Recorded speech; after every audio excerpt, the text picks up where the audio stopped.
At 86, Lee Majors finally admits what really happened between him and Farrah Fawcett. He was the one who made the call that ended his own marriage. Not the call to a lawyer, not the call to a tabloid. The call to his friend, the man he trusted to check on his wife while he was away working. And that phone call set off a chain of events he has spent decades quietly reckoning with. His name is Lee Majors. And what he has finally admitted about his marriage to Farrah Fawcett is not what most people expect to hear. By the end of this story, you will understand exactly why this wasn't a Hollywood scandal. It was something quieter and far more painful. His name at birth was Harvey Lee Yeary. Born April 23, 1939, in Wyandotte, Michigan. His father died in a steel mill accident before he was even born. His mother was killed by a drunk driver when he was barely 17 months old. His aunt and uncle, Harvey and Mildred Yeary, took him in and moved to Middlesboro, Kentucky, a small working-class town where money was scarce and expectations were modest. He grew up thinking they were his parents. He had no reason to believe otherwise. Then, as a teenager, he went up into the attic one rainy afternoon. He found a bundle of old newspaper clippings. He read through them slowly. His father, his mother, two separate deaths. He had been living with a secret that everyone around him already knew. He sat with that knowledge for 5 years before telling anyone. That silence shaped him. The men he would later play on television, stoic, contained, not given to lengthy explanations, were not entirely fictional.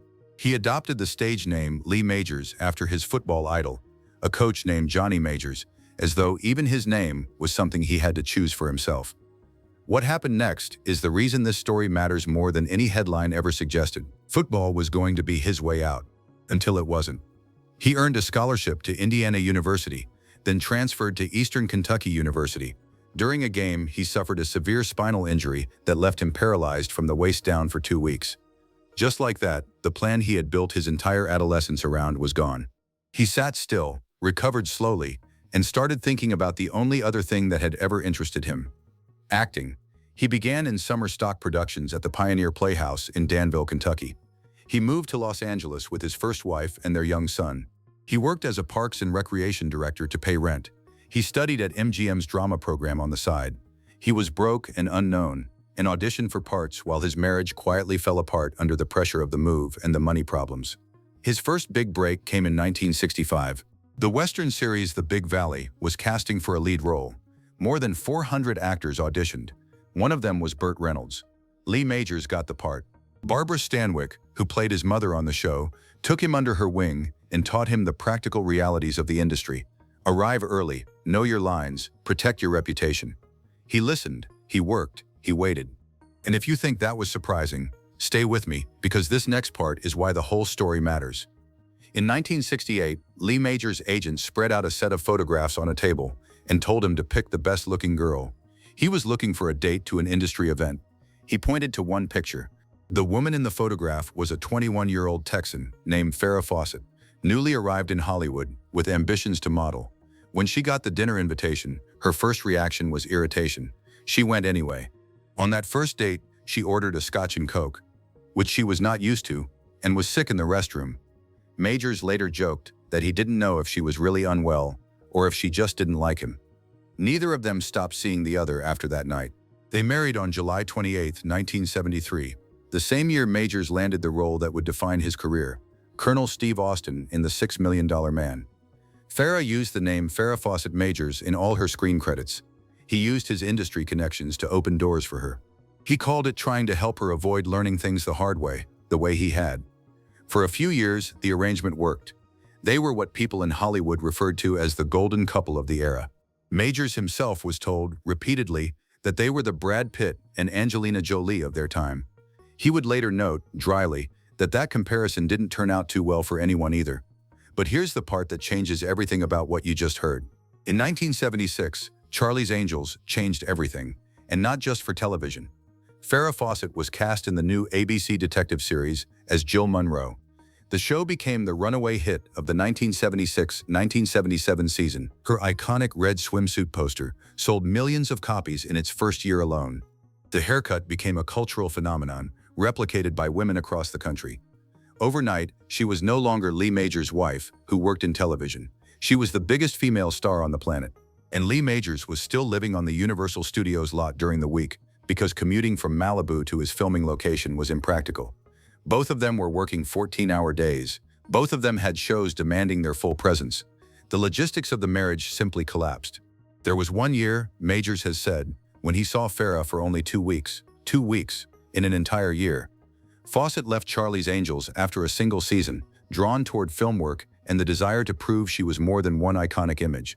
The distance between them did not close, it widened. Fawcett would later say that when she married, Majors had expected a wife to cook his meals and clean his house. She said she had been happy to do that at first, but she could no longer be dependent. She had become someone else. She needed someone different. She just hadn't said it out loud yet. Most people who know this story stop here, but the real story starts right now. What nobody talks about is who gave Ryan O'Neal his opening. Ryan O'Neal was Lee Majors' friend. They had reconnected socially, spent time together, been at each other's homes. In 1979, while Majors was away working on a project in Canada, he called O'Neal. He was worried about Farrah being alone. He told O'Neal to take her to dinner one night. He trusted O'Neal to do a friend a straightforward favor. O'Neal has written about this moment in his own memoir. He said he was taken aback by the request. He knew what he felt when he was around Fawcett. He did not go immediately, but eventually he did. The connection that followed between O'Neal and Fawcett was, by all accounts, immediate and undeniable. Majors and Fawcett separated in 1979. The divorce was finalized in 1982. They had stayed close as friends after the initial separation, talking regularly, according to those who knew them. Then Fawcett and O'Neal became serious, and Majors went quiet. He withdrew from that chapter of his life completely. Years passed without contact. The silence lasted until a phone call in 2009. Fawcett had been diagnosed with anal cancer in 2006. Her treatment and fight were documented publicly. When her 62nd birthday arrived in February of 2009, Lee Majors picked up the phone and called her. They spoke for roughly 40 minutes. They talked about her illness, her life, the years behind them. They laughed at some of it. They became emotional at some of it. They even discussed the possibility of working together again. 4 months later, on June 25, 2009, Farrah Fawcett died. She was 62 years old. When Ryan O'Neal later attempted to involve Majors in a documentary sequel about her life, Majors declined. He did not explain himself publicly. He said what he needed to say about Farrah in private. He has called her one of a kind. He has said he was always 100% behind her and proud of her. And he has carried the weight of that phone call, the first one, the one to O'Neal in 1979, with a kind of quiet, measured honesty that only comes after enough time has passed to understand what actually happened. What Majors has finally admitted is not that the marriage was destroyed by ambition or jealousy or cruelty. It was destroyed by absence. Two people who cared deeply about each other simply stopped being in the same room. And in trying to protect his wife from loneliness while he was away, he asked the wrong person to step in. At 87, Lee Majors is still here. He made a cameo in the 2024 Fall Guy film, reuniting with his original series co-star decades after their show ended. He and his wife Faith have been married for over 20 years, something he has called a record in Hollywood. He attends fan events, keeps in contact with the audience that followed his career across 60 years of television. He is not bitter. He has not made Farrah's story his to own. But he has finally said enough, across enough interviews over enough years, to piece together what actually happened. And it turns out the truth was always quieter than the tabloid suggested. A boy who lost his parents before he could remember their faces. A man who built a career from a failed sports dream, a Kentucky attic, and a photograph his agent put on a table. A marriage that didn't end with a fight. It ended with a schedule, and a phone call that came too late, and another that came just in time. Do you think Lee Majors has ever truly made peace with how things ended with Farrah? Or is that the kind of thing a person carries with them no matter how many years go by? Let me know below.